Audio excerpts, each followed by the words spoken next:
Un consell que t'hagi canviat la vida. Ai, que profundo. Folla amb la vida, en riu-te del món. Molt fort això, eh? S'ha de jugar amb la vida, no?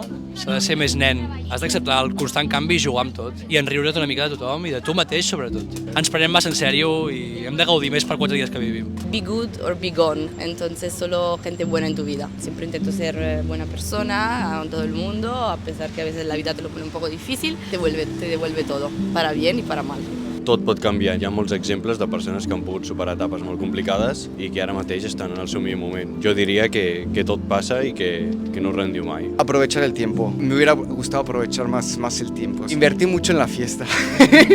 Por la edad es lo que toca a veces. Sí, claro, pero a lo mejor un pelín menos. A mí me gustan los negocios. Al final este es mi negocio. Tengo 10 años con la marca de gafas de sol. Creo que lo pude haber hecho mucho antes. Eso fue uno de los mejores consejos que he recibido. Aprovechar bien el tiempo. Crec que el millor consell que hi ha és això també passarà. Les coses bones també s'acaben, per tant, hem de disfrutar cada dia i si no estem bé, doncs saber que tot canvia. Tot està en constant moviment i, per tant, anem a viure el dia a dia i confiar en això. Estoy contento.